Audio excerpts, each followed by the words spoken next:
puedas obrar en nuestros corazones por el poder de tu Espíritu Santo a hacer lo que tú quieras hacer en nosotros, cambiarnos y transformarnos, Señor, a la imagen de tu Hijo Jesucristo, para que tú seas glorificado con nuestras vidas. Te pido que quites de mi corazón el temor al hombre, que me llenes de temor a ti. Señor, que nuestro deseo supremo sea para agradarte, para ver tu nombre glorificado. Padre, que somos muy pocos esta noche, ayúdanos a no desanimarnos. Oramos por todos los que están faltando, que tú estés con ellos, que los traigas aquí, Señor, si es tu voluntad. Padre, doy gracias por mis hermanos aquí, que han hecho esfuerzo de estar aquí para estudiar tu palabra, para acercarse más a ti. Y Padre, esta noche te pido que tú puedas obrar, que podamos acercarnos a ti para que tú te acerques a nosotros. Danos gracia hoy. Abre los ojos de nuestro corazón para que podamos conocerte más. Te alabamos, Señor. Necesitamos y ponemos todo esto en tus manos en el nombre bendito, digno de Cristo Jesús. Amén.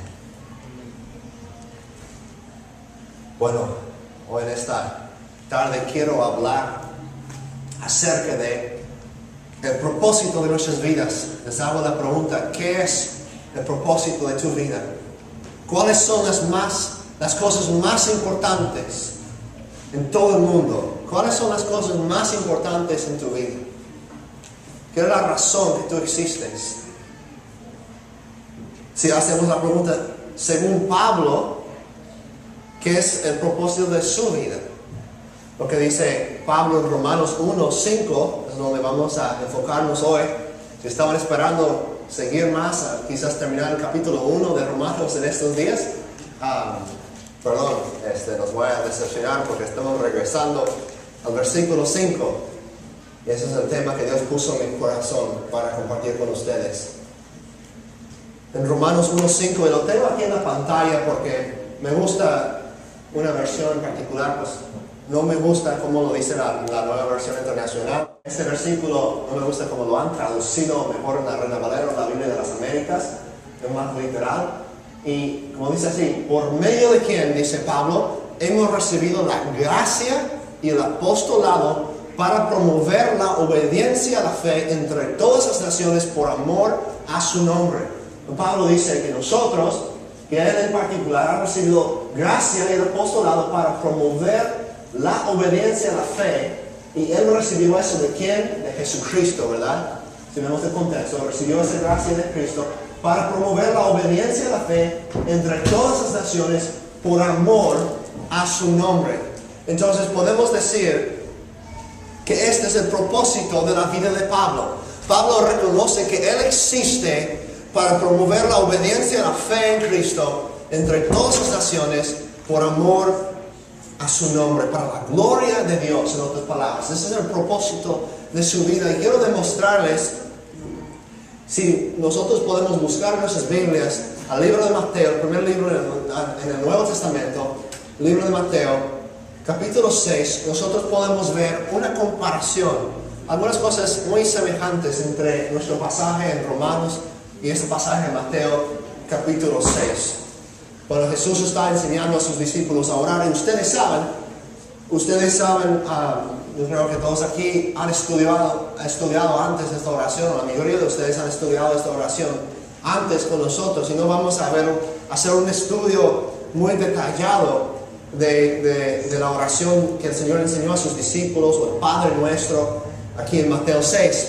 Pero quiero notar algunas cosas, algunas similitudes entre Romanos 1:5 y Mateo 6:9 a 13.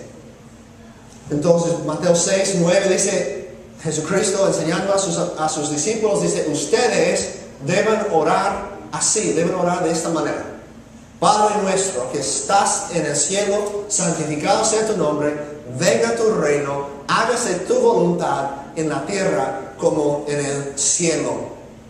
quiero que notemos algunas cosas. Si quedan ahí en sus Biblias en Mateo, y si me puedes regresar a Romanos 1:5 para que puedan ver los dos versículos a la misma vez, quiero que notemos algunas similitudes entre lo que Jesús está enseñando aquí y lo que Pablo está diciendo. Les acabo de decir que Pablo en Romanos 1:5 nos está hablando del propósito de su vida, ¿verdad? Y Jesús, cuando Él nos está enseñando esta oración, que es un ejemplo de cómo debemos orar, si Jesús nos está enseñando a orar así, me imagino, no sé de ti, pero me imagino yo que Él estaría enseñándonos a orar acerca de las cosas más importantes, ¿no? Piensa que Jesús estaría enseñando a sus discípulos a orar acerca de algunas cosas que no tienen tanta importancia en la vida, si ese es el ejemplo supremo de la oración que Él nos está dando. Yo pienso que todos nosotros podremos llegar a la conclusión que lo que Jesús nos está enseñando acerca de la oración realmente es una enseñanza acerca de lo que es más importante en la vida. ¿Sí me explico? ¿Me da a entender? Si Él está orando, oran así, por estas cosas, en otras palabras, nosotros podemos saber que el Dios del universo nos está diciendo que esas cosas son las más importantes que hay, que existen. Entonces, en primer lugar, Él dice, debemos orar para que el nombre del Señor sea santo. Algunas personas han confundido esa primera petición, piensan que es una adoración, que es una alabanza al Señor. Señor, tu nombre es santo. Y eso es correcto, obviamente. Hay otras oraciones en la Biblia donde hay oraciones de alabanza, ¿verdad? Donde alabamos el santo nombre del Señor. Pero ese no es el caso aquí. ¿Qué es lo que está pasando aquí? Jesús nos está... Realmente esa es una petición. Jesús está diciendo que tu nombre sea santo, santificado sea tu nombre. En otras palabras, que las personas reconozcan la santidad de su nombre. Que las personas reconozcan cuán santo es Dios. Y cuando hablamos de cuán santo es Dios, es decir, cuán diferente es, cuán asombroso es en comparación con todas las demás cosas. Que no hay nadie como Él, que es el único puro y perfecto y hermoso, sublime. Nadie es como Dios. Entonces, nuestra oración, en otras palabras, es para que Dios sea glorificado. Y es lo mismo que Pablo dice, que es el propósito de su vida en Romanos 1:5. La última parte, ¿verdad? Todo eso para promover la obediencia y la fe entre todas las naciones por amor a su, ¿qué? Nombre. Por amor a su nombre, ¿verdad? Es lo mismo. Para que el nombre de Dios sea glorificado. Para que las personas reconozcan que Dios es el único Dios. Y que no hay nadie como Él. Y que hay salvación solamente en Él. En ningún otro nombre hay salvación. Ningún hombre dado a los hombres bajo el cielo en lo cual nosotros podemos ser salvos. Solamente en el nombre de Jesucristo. Entonces vemos esa conexión. Que es la segunda parte de la oración. Venga tu reino. Venga tu reino. Y pensamos aquí específicamente en el reino de Dios en nosotros. Que Dios está reinando en aquellos que pertenecen a Él. El reino de Dios se avanza cuando más y más personas llegan a conocer a Cristo en diferentes lugares. En un sentido, en un momento en la historia pasado, el reino de Dios llegó a este lugar cuando los primeros cristianos vinieron y evangelizaron a las personas que vivían aquí. Para dar un ejemplo. Entonces el reino de Dios va avanzando de un lugar a otro en ese sentido espiritual. Que las personas, como dicen Colosenses 1, están siendo trasladados del reino de las tinieblas al reino del amado Hijo de Dios, el reino de la luz. Entonces nosotros oramos así, que venga tu reino. Y es lo mismo que Pablo está enseñando aquí en Romanos 5, para promover la obediencia a la fe entre, ¿dónde? Todas las naciones. Ese es el avance del reino de Dios entre todas las naciones. Es lo que Pablo existe para eso. Y tú y yo somos seguidores de Cristo, existimos también para avanzar al reino de Dios, para que las personas en todas las naciones conozcan cuán grande es Dios, para que reconozcan que solo hay salvación en Él. Y la tercera petición de la oración que Jesús está enseñando a sus discípulos en el versículo 10 es: hágase tu voluntad en la tierra como en el cielo. Obviamente en el cielo todo el mundo, todas las personas en el cielo están obedeciendo la voluntad de Dios, ¿verdad? 100% del tiempo. Y nuestro deseo es que aquí en la tierra las personas andan también en obediencia a la voluntad de Dios. En nuestras propias vidas, nuestro deseo debe ser andar en obediencia a la voluntad de Dios. Y pienso que hay una conexión también con lo que vemos en el versículo 5 de Romanos 1. Para promover la obediencia a la fe, para que se haga su voluntad. Y obviamente las personas, para realmente hacer lo que es la voluntad de Dios, necesitan, en primer lugar, llegar a pertenecer al reino de Dios, ¿verdad? Necesitan reconocer cuán santo es el nombre de Dios, reconocer que no hay salvación en ningún otro, conocerlo personalmente como Salvador, escapar del reino de las tinieblas y entrar en el reino de la luz, y luego tienen una nueva capacidad para obedecer a Dios y para andar en obediencia a su voluntad. ¿Me explico? Si ven la conexión entre esta oración de Jesús en Mateo 6 y lo que Pablo está diciendo aquí en Romanos 1:5. ¿Sí o no? Amén. ¿Sí? Ok. Los dos enseñan que las cosas más importantes de la vida son glorificar a Dios, avanzar a su reino y hacer su voluntad. Nosotros sabemos, como hemos estado viendo en el libro de Romanos a través de las últimas 5 semanas, que todo eso es por la gracia de Dios obrando en nuestras vidas. A ver, quiero notar algunas cosas más de esta oración, si todavía están en Mateo 6. En el versículo 11 entramos en la segunda parte de la oración. Jesús, esta oración que le enseña a sus discípulos tiene 2 partes. La primera parte tiene 3 peticiones, la segunda parte también tiene 3, posiblemente 4 peticiones. No todos están de acuerdo de cuántos son. La última puede ser dividido en 2 partes, quizás podríamos decir. Algunas personas han dicho, la primera parte de la oración, pues vamos a leerlo primero, versículo 11. Danos hoy nuestro pan de cada día. Perdónanos nuestras deudas, como también nosotros hemos perdonado a nuestros deudores. Y no nos dejes caer en tentación, sino líbranos del maligno. Me refiero al 13, cuando digo que es una petición, pero en 2 partes.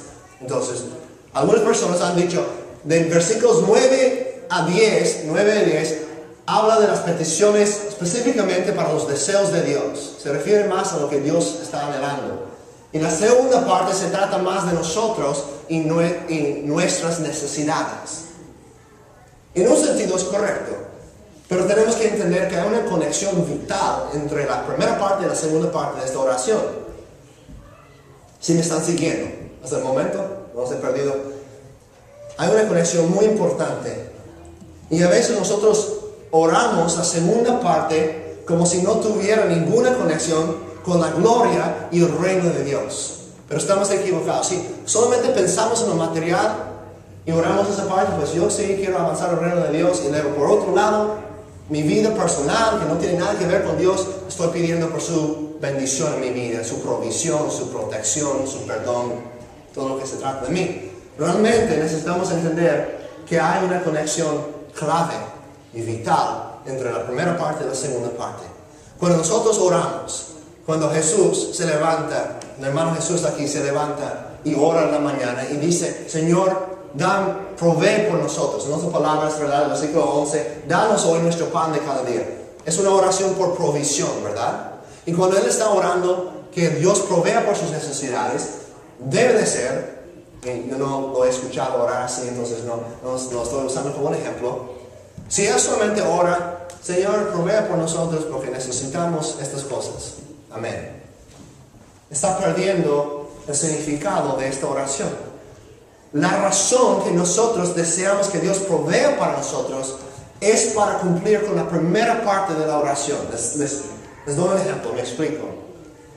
Digo, Señor, provee por nosotros. Danos lo que necesitamos para que tu nombre sea visto como santo. Para que las personas reconozcan que tú eres un Dios maravilloso y que tú provees por tus hijos. ¿Ven la diferencia? Cuando oro, Señor, danos hoy nuestro pan de cada día, o protéjanos, lo hacemos con un propósito. No es para mi propio beneficio, pero digo, Señor, te pido que hagas esto para que tu nombre sea glorificado, para que tu reino sea avanzado, para que se haga su voluntad aquí en la tierra como en el cielo. Entonces la segunda parte de la oración es relacionada vitalmente con la primera parte. Si vamos a avanzar al reino de Dios, necesitamos provisión, necesitamos dinero para enviar misioneros, ¿verdad? Para hacer, pues no necesitas dinero para evangelizar aquí, para que no tengan ningún pretexto, ¿verdad? Podemos hablar con cualquier persona, pero a la misma vez es importante tener recursos, ¿verdad? Yo necesito un trabajo para proveer, pero digo, Señor, haz esas cosas para que yo pueda servirte, para que yo pueda avanzar tu reino, para que yo pueda tener oportunidades de hacer tu voluntad y promover la obediencia y la fe entre todas las naciones por amor a tu nombre. A veces con varias personas he pedido, y no es para criticar o que yo estoy pensando mal de esas personas, porque a veces es normal, es como pensamos como seres humanos, pero les pregunto, ¿cómo puedo orar por ti? ¿Tienes alguna petición en particular? Y me responden, bueno, puedes orar por la salud de la familia, pues tú sabes, es lo más importante, ¿verdad? Que tengamos buena salud y así para que podamos trabajar y así nomás. Así es como piensa el mundo. Si solamente pensamos que eso es lo más importante, es por nuestra salud. Así es como piensa cualquier persona de la religión tradicional, ¿verdad? Que Dios existe solamente para ayudarnos, para bendecirnos, proveer por nosotros, protegernos cuando necesitamos. No, debe ser, te pido que nos des buena salud, Señor, para que tengamos energía para servirte a ti. Porque el propósito de mi vida no es pasar por la vida cómoda y segura. El propósito de mi vida es vivir para Cristo, para promover la obediencia y la fe entre todas las naciones por amor a su nombre. ¿Me da a entender, hermanos? ¿Sí? ¿Amén? Siento que andan medio dormidos, así que quiero asegurar que están poniendo atención. Eso es importante. El propósito de nuestra vida, entonces, ¿es estar cómoda y segura toda la vida? ¿Sí o no? No, ¿verdad?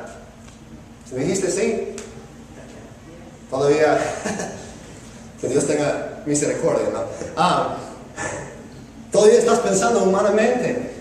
El propósito de nuestra vida es avanzar al reino de Dios, glorificar a Dios, promover la obediencia a la fe entre las naciones por amor a su nombre. Y pedimos por provisión, y pedimos por perdón, y pedimos por protección para que podamos hacer esas cosas, para que Dios pueda obrar en nosotros y usarnos para glorificar su nombre.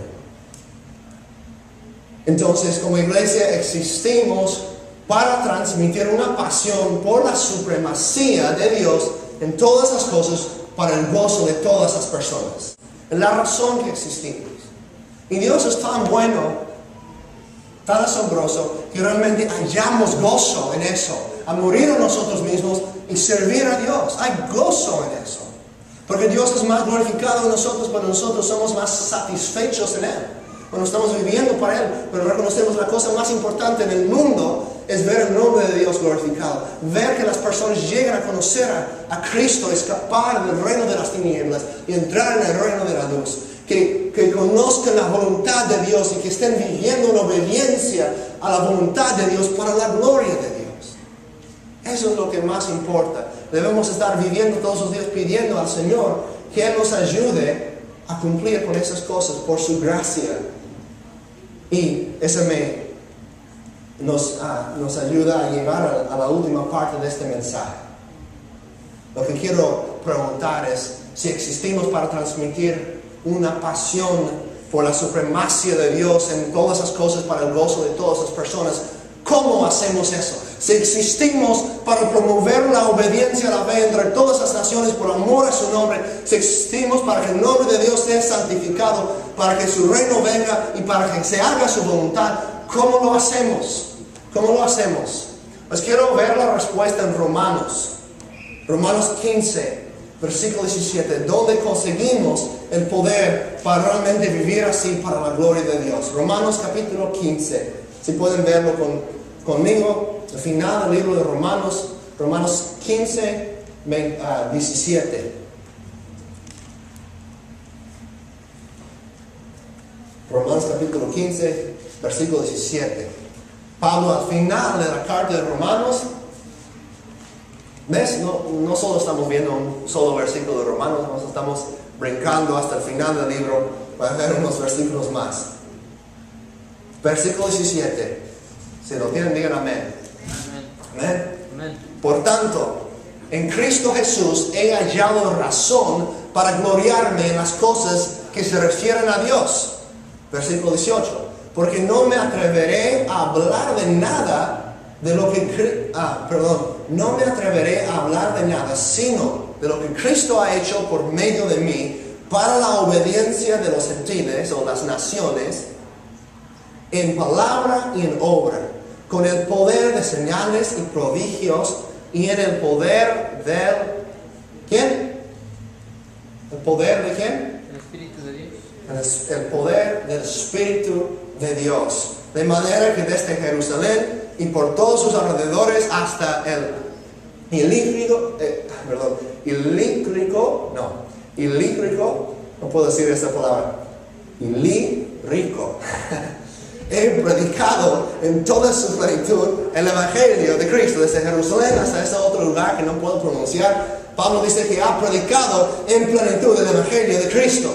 Entonces en este pasaje vemos tanto el Evangelio como el poder del Espíritu Santo obrando a través de Pablo para poder proclamar ese mensaje del Evangelio. Entonces, el último punto para cerrar es que necesitamos nosotros como iglesia, si tú y yo vamos a promover la obediencia a la fe entre las naciones por amor a su nombre, si vamos a glorificar el nombre de Dios, si vamos a avanzar al reino de Dios, si vamos a hacer la voluntad de Dios en nuestras vidas,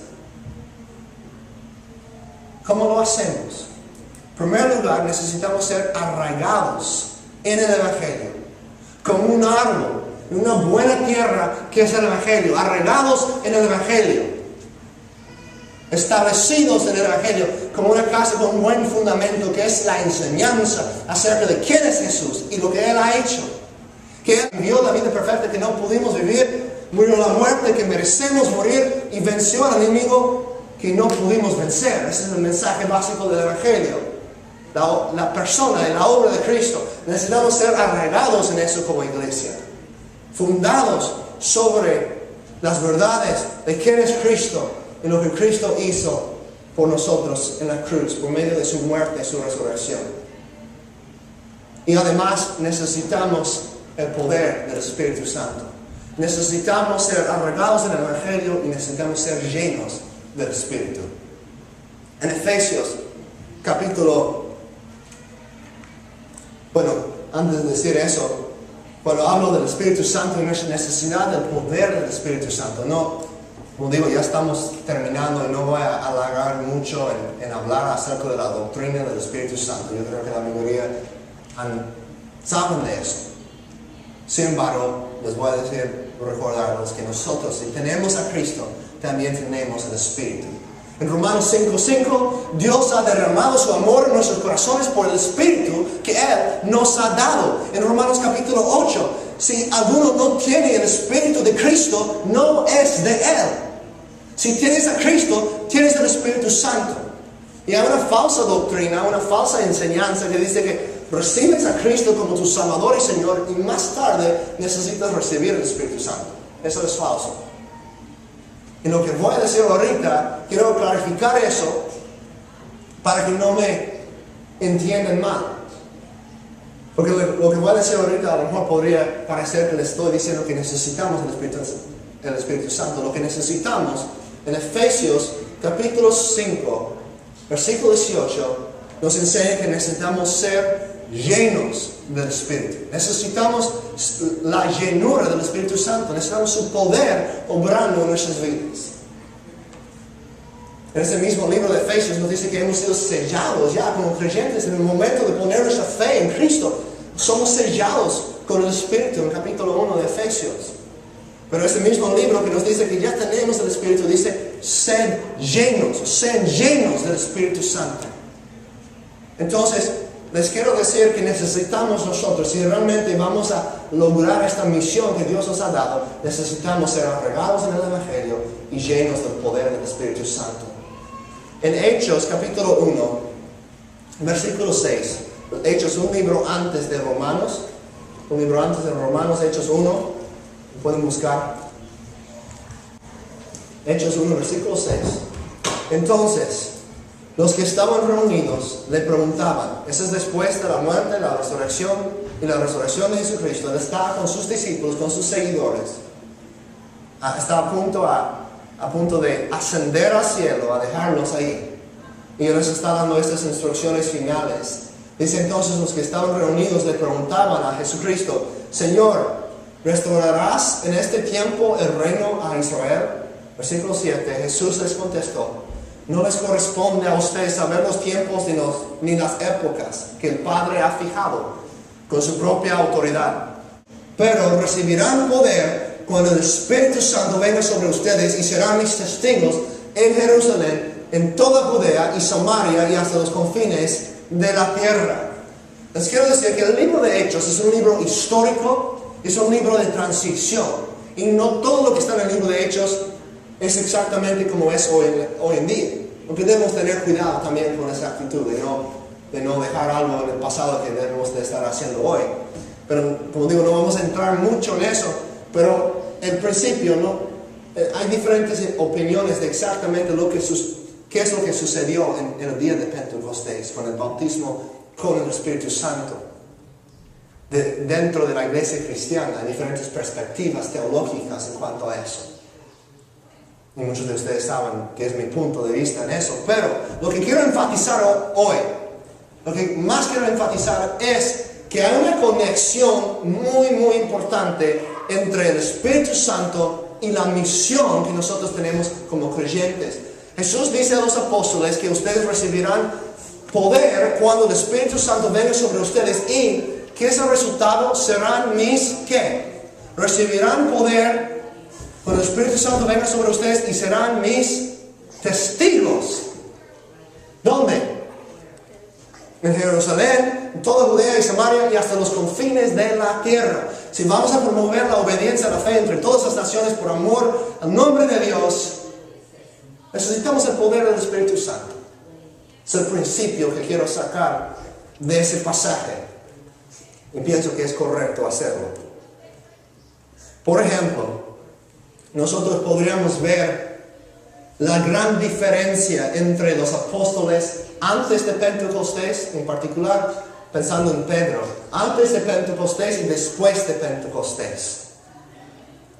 Pedro, si recuerdan la noche cuando Cristo fue entregado en el jardín de Getsemaní, los soldados vienen a arrestar a Jesucristo. ¿Y qué hace Pedro? ¿Recuerdan la historia?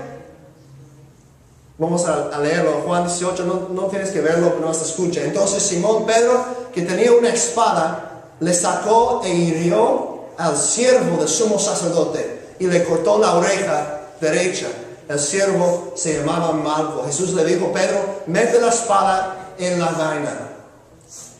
Entonces vemos a Pedro, en este caso, tratando de actuar en su propia fuerza, tratando de tomar las cosas en sus propias manos y fracasa. En los momentos después, ¿qué más hace?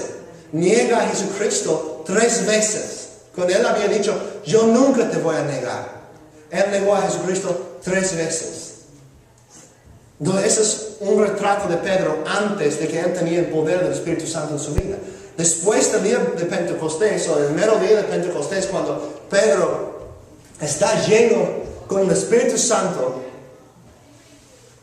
él está predicando a un grupo de personas sin temor, con confianza, predicando el Evangelio.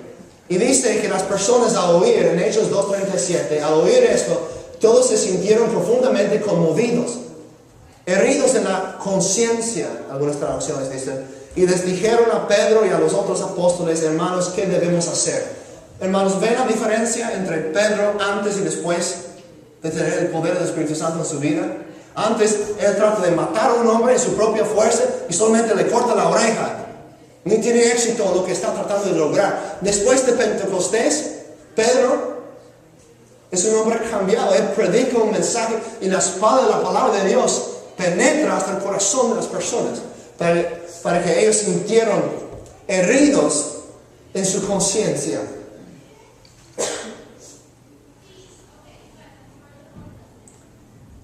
Entonces, lo que me gustaría hacer, hermanos, reconociendo que Dios el Espíritu Santo mora en nosotros como creyentes, pero para animarnos,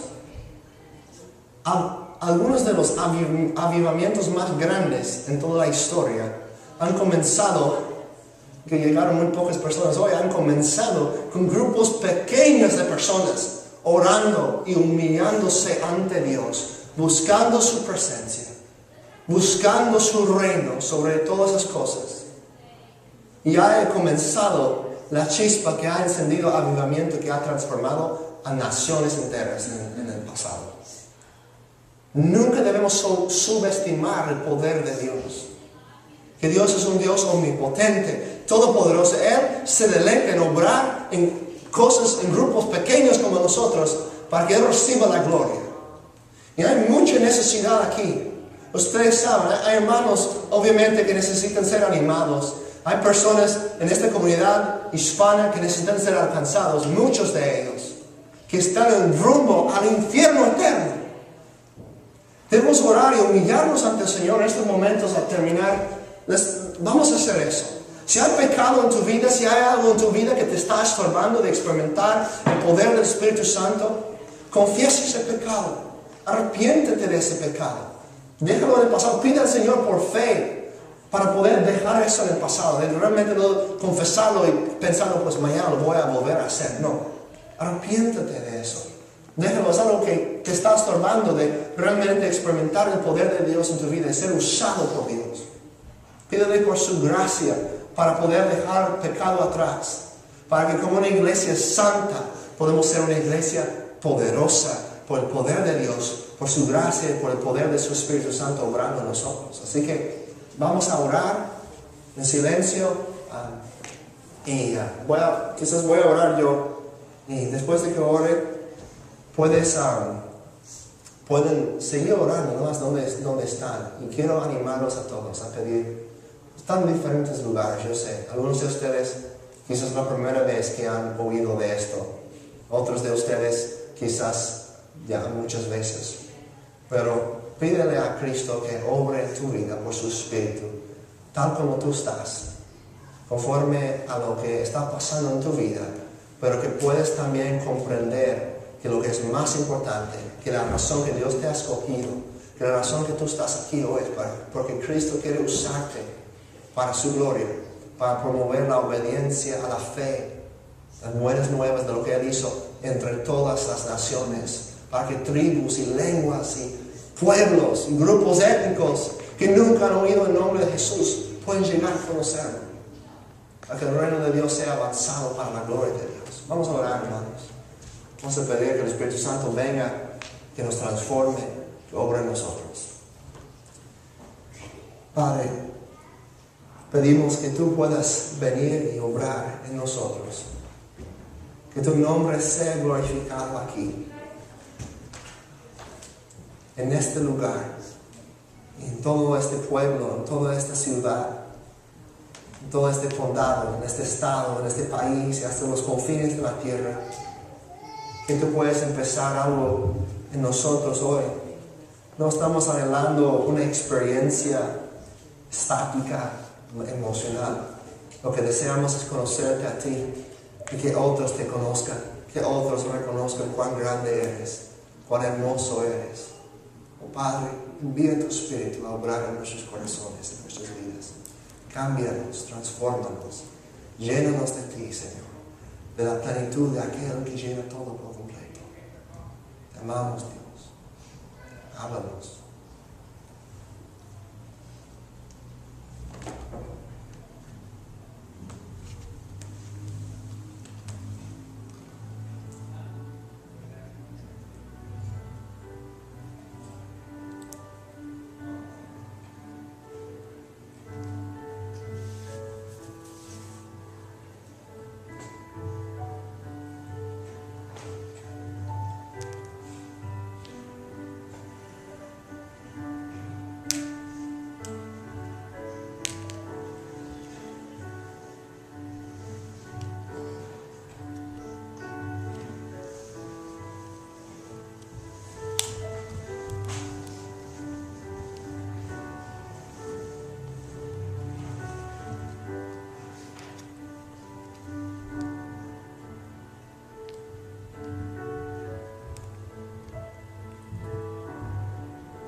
hablan mucho de lo que acabamos de estar hablando.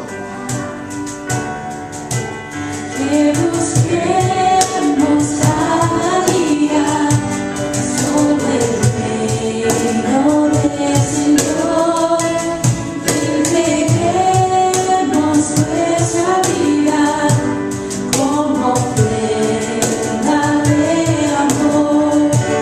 Solo en Él nos gloriaremos, nada más importará.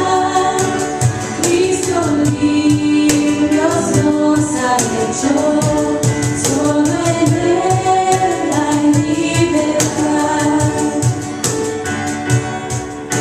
Su palabra hoy me guía, con su espíritu en verdad. En mi Cristo yo confío, nada de Él me hará faltar. De su plenitud derramar su amor y su poder. De mi ser en su medida, para rendirme a sus pies. Tu amor es más ancho, tu amor es más largo, tu amor es más alto, es más profundo. Tu amor es más ancho, tu amor es más largo, tu amor es más alto, es más profundo.